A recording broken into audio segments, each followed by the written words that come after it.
high in the New England town. Yeah, cool. Thanks, Johnny. Thanks, Johnny. So I would like to state that the opinions expressed by the speaker are that of the individual and not necessarily representative of CA as a whole. Now I'd like to introduce Lennie to give his experience and understanding of the passage that's just been read. Thanks, Matthew. Hi, I'm Lennie, I'm an addict. Hi, Lennie. So, thanks for inviting me to share. It's actually quite humbling, you know, to kind of, we've had a few shares at this group since it started. You know, usually it's a book study. We study the big book of Alcoholics Anonymous, and yeah, it's just quite humbling to be invited. So thanks for inviting me, Matthew. Yeah, we read this thing at the beginning of the meeting every single time, and can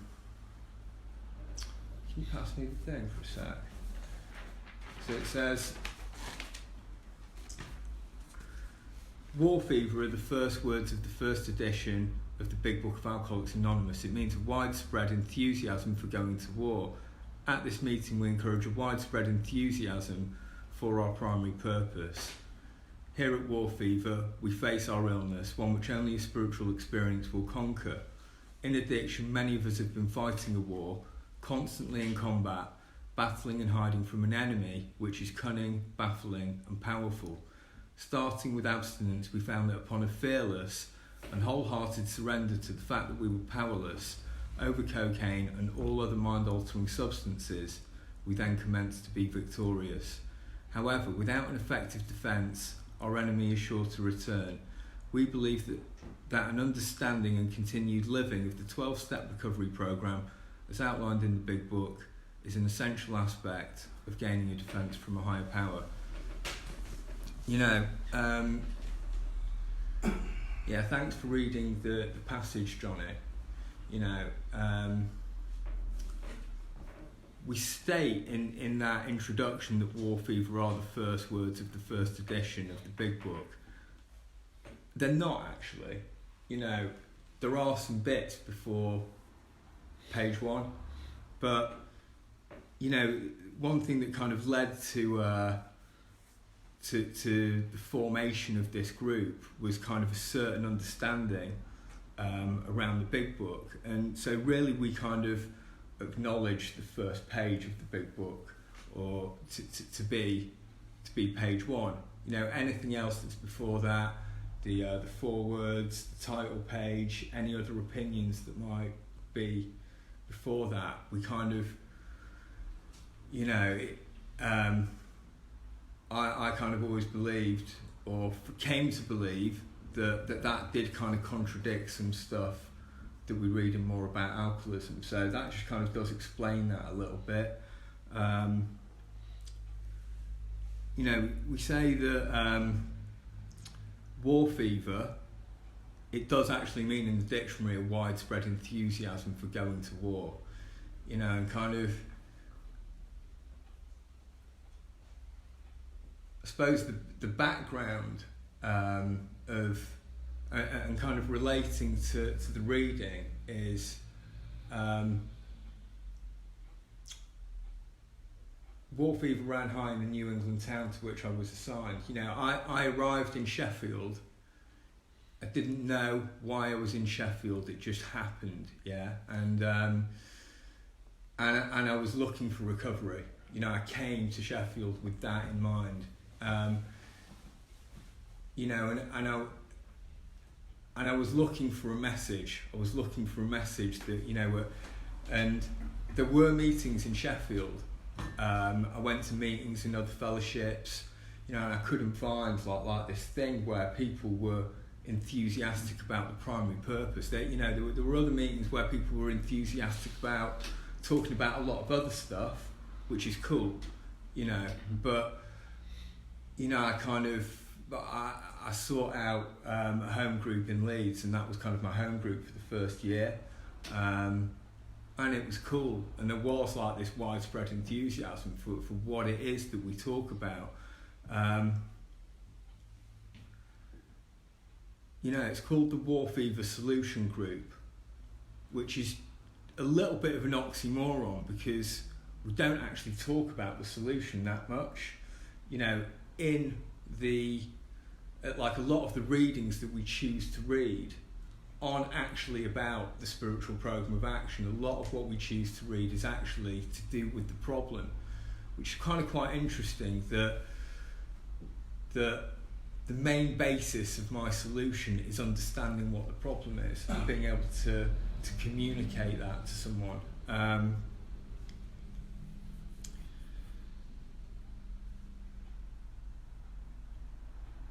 remember when I was back in the town that I came from, and I'd be, I went through these perpetual cycles of relapse and trying to get recovery again, and relapse and moving away and doing this and doing that, and I was running high. I was running, and whatever it was that brought me to kind of being in that place of desperation that made me, I think there was a certain combination of the desperation of a drowning man and like some kind of fierce determination to win that kind of led me to just following my nose. And I think a certain degree of like step 3 just happened to me. I couldn't quite explain it. I was just like, I don't know what the future holds for me, and I'm not gonna, it's one thing that Bill talks about in that my wife and I abandoned ourselves with enthusiasm to the idea of helping other alcoholics to a solution of their problems. Like, when I came in, and eventually I did come to be that person who did have enthusiasm for his primary purpose and to carry this message. But to begin with, the most important thing for me was to just abandon myself with enthusiasm. Do you know what I mean? Like, I'm just kind of letting go of self here, which was just so absolutely necessary. And I think it's probably very hard to just make that happen. It's not something that can just happen from you wanting it to happen.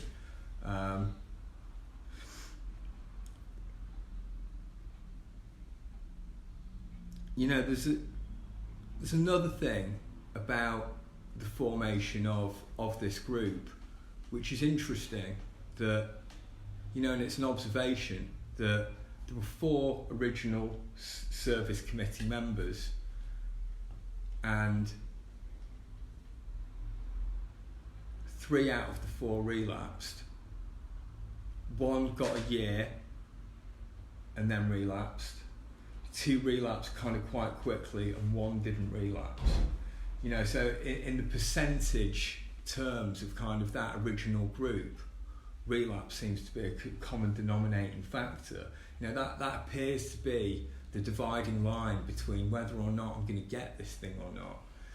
So when we're looking at kind of various different themes in the book, I'm kind of quite drawn to that theme in the book.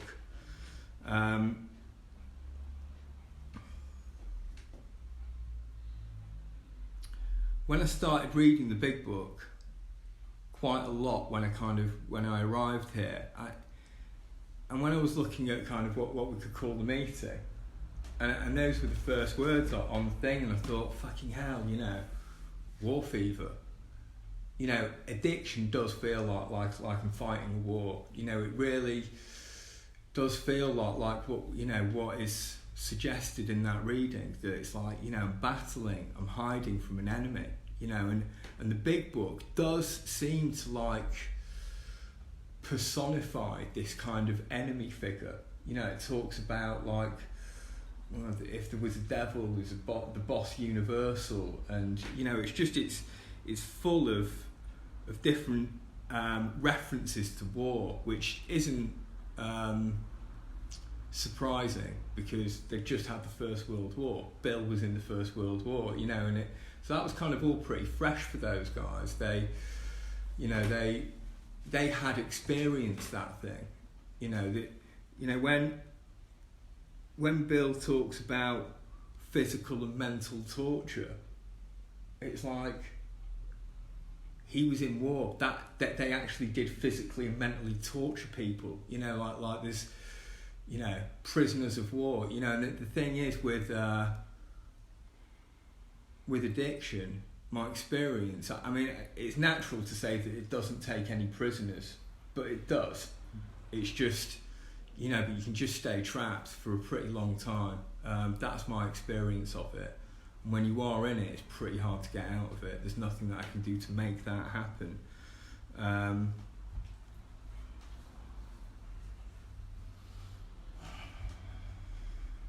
You know, I'd just like to just explore a couple of the things that I've seen in it, which do kind of relate to war. And it's not necessarily that this is the primary purpose of War Fever, but they're just things that I find quite interesting. You know, even though it's a part of the book where it talks about it's talking about making amends.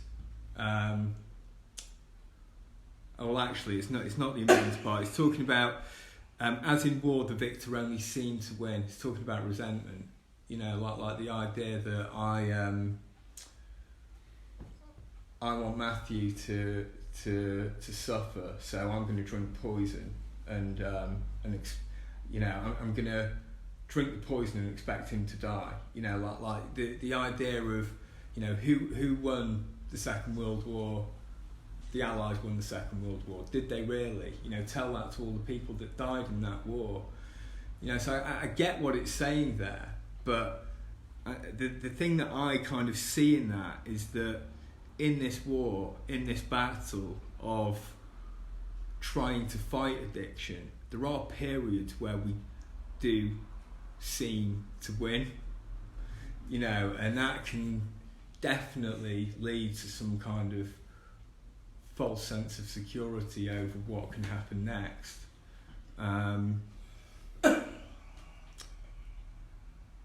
there's constant references to things like this. I mean, you know, Bill's talking about when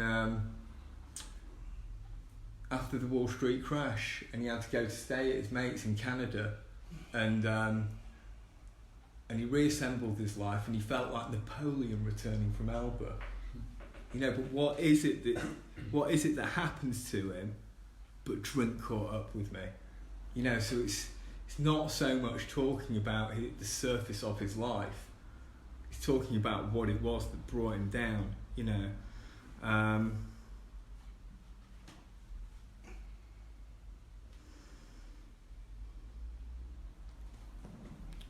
There's this other thing as well, where it says, which is the amends part, where it talks about good generalship may decide that a problem be attacked on the flank rather than a face-to-face combat. You know, in this format, we say that here at CA or here at War Fever, we face our illness. You know, it's like, I'm not gonna try to attack this thing on the flank. I'm not. You know, I've tried that before. I've tried just kind of swerving it a little bit, but this is something that I actually do have to face up to. And the truth of it, and the truth of step one, is a pretty hard thing to face up to.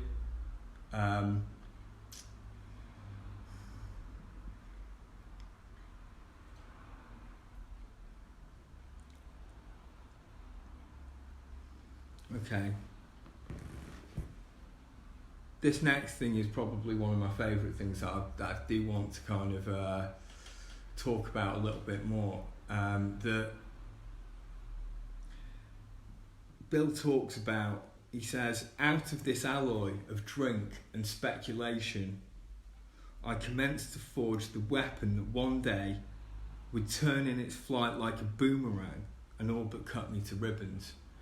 You know, and in war we have weapons, you know, and I do kind of, I read this part and kind of quite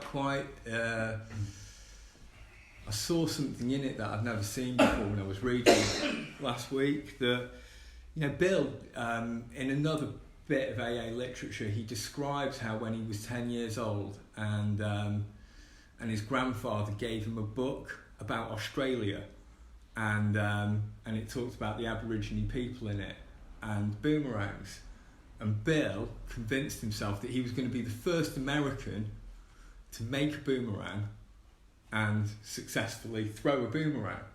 And, you know, like this determination that he had to do that. Apparently he was very depressed at the time. He was, and he made this boomerang and spent 6 months practicing how to throw it. And then when he finally did throw it and got good at it, he threw it and it went all the way around the churchyard and nearly hit his grandfather on the head, you know. And it was like, so this isn't just something cool that he said in the book for the book. It's almost like he had a direct experience of making a boomerang, throwing it, and it nearly killing someone, you know. And it's like that was real for him. You see, what I see in this is that, you know, out of this alloy of drugs and speculation, I speculated in different markets to Bill, but, you know, out of that alloy, you know, I was commencing to forge this weapon that was going to be like the main artillery of what this illness was actually going to have on me, you know. It turns like a boomerang, cuts me to ribbons. You know, it sounds to me a little bit like the Peculiar Mental Twist. I don't know whether he was trying to say that or not. I don't really care, but for me, it very much does remind me of this bit of the book where it talks about the peculiar mental twist already acquired, you know. And I don't know when I started forging that weapon. It was probably during those years of like drugs and speculation, and you know, and it was probably something to do with the drugs that I took and the amount that I was taking. It might have been to do with other factors. What led me to that point where I actually could not stop myself from starting again, and knowing that and realising that and coming to the truth of that took a long time, and it would have been easier if there was someone there to actually tell me about it, but as it happened, it took 8 years till actually I was really seeking out recovery, till somebody was actually able to tell me about this thing. You know,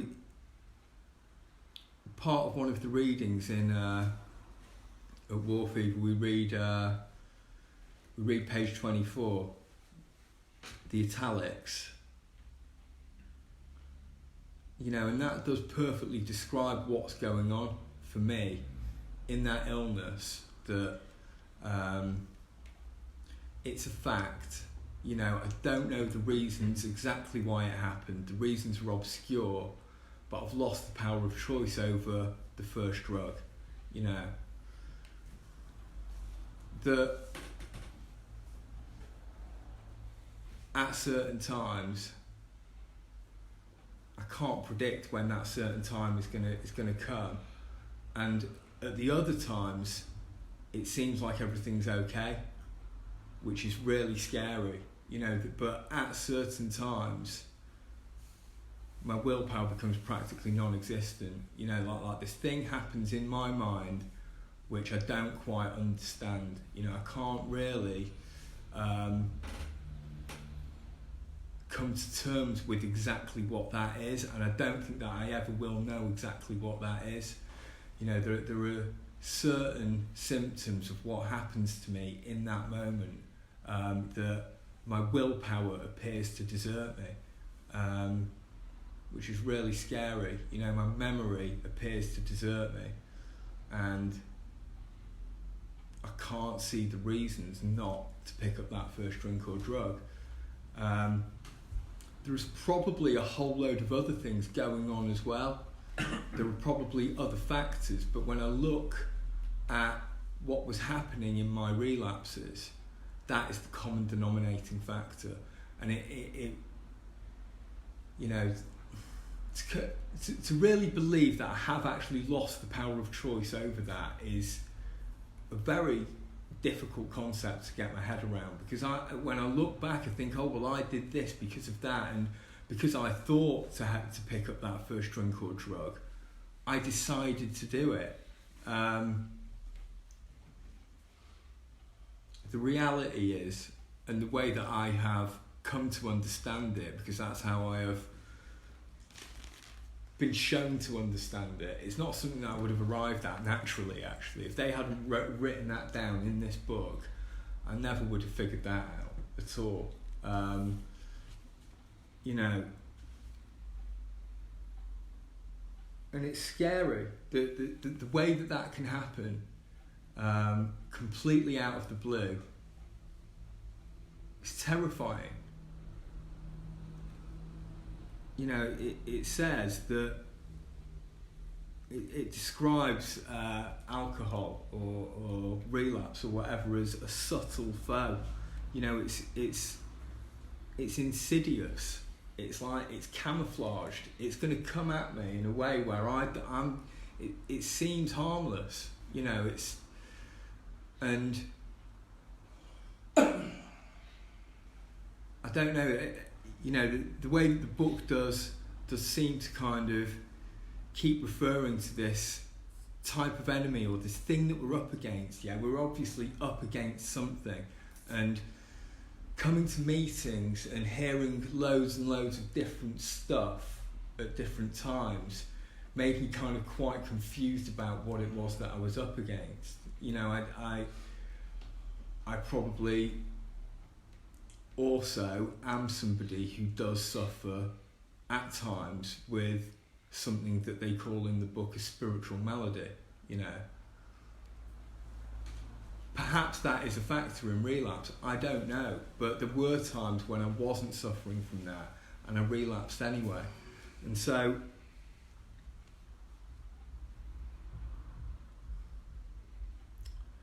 this thing that I'm up against, I just can't put my finger on it. It's you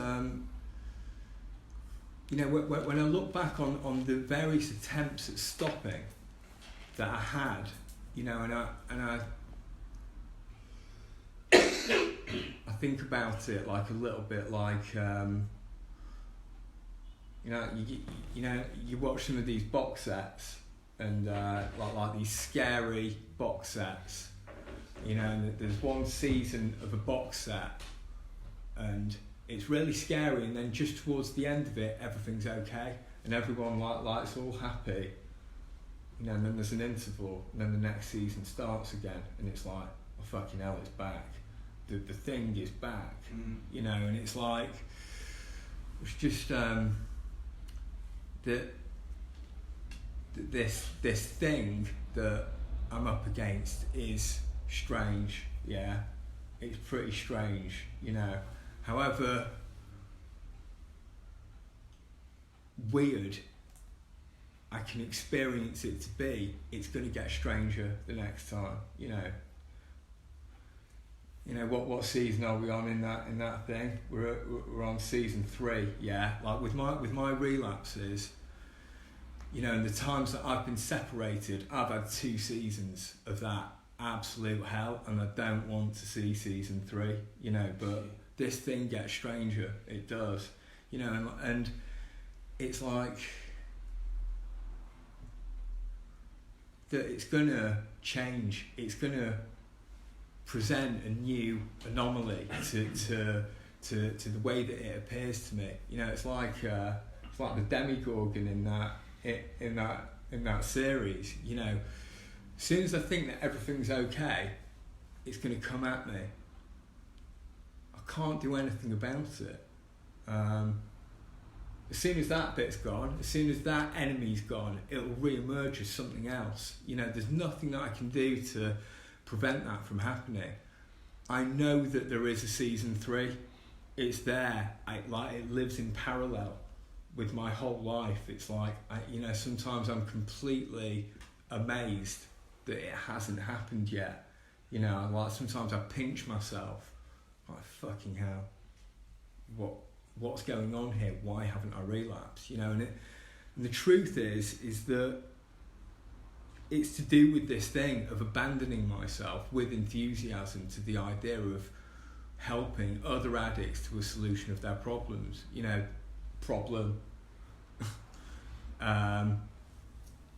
The 12 steps can be a solution to all those other problems, but the bit that I focus on is the problem, and there's there's some stuff that I hear, and it does kind of freak me out a little bit, that the way that I experience step one, the things that I think that I know about step one,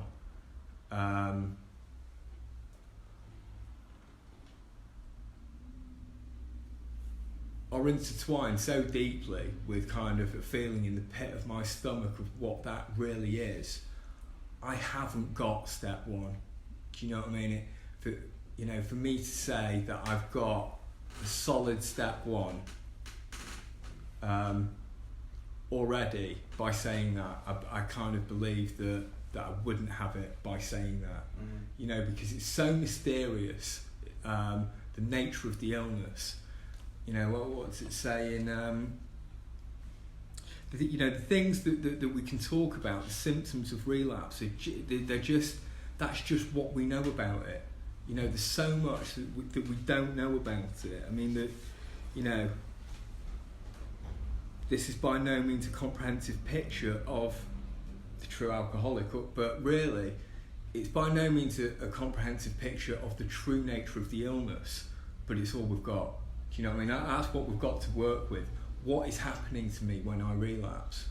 To have an understanding of that, to be able to explore that, to be enthusiastic about what's going on for me when I relapse. The story isn't more about alcoholism. Do I relate to that?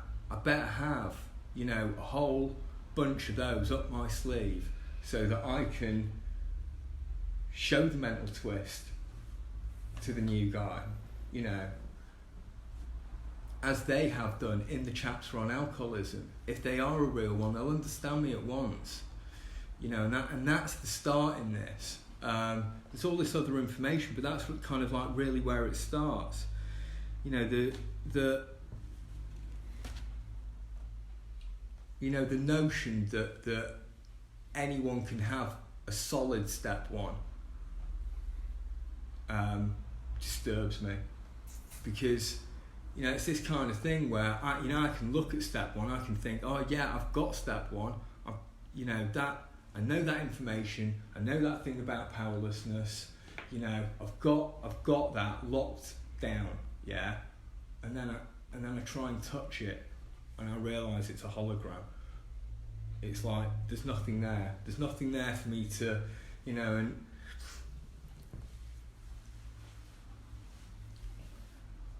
I think like the illusory nature of having anything that I can do personally in my own resources to prevent this from happening to me again.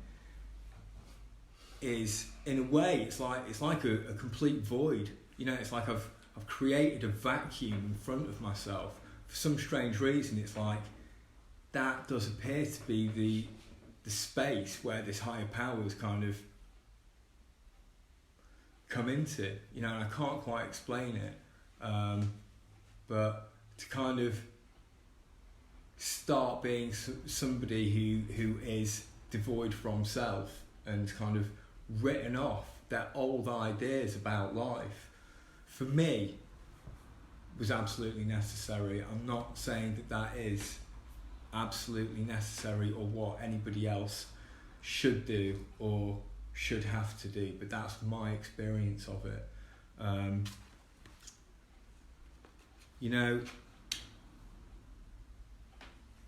don't want to carry on too long, but some of the things that we read in this meeting, we read the Step 10 promises, the Step 10 results, where it talks about we have ceased fighting.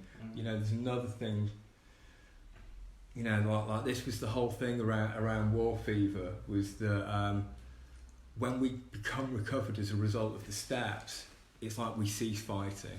It's not. We no longer struggle. And there's another thing. Has anyone got the peace reading? I'm just going to read the peace reading, which is something that we read at the end of the meeting, which is a reference to about 90% of the parts of the book where it refers to peace, the word peace.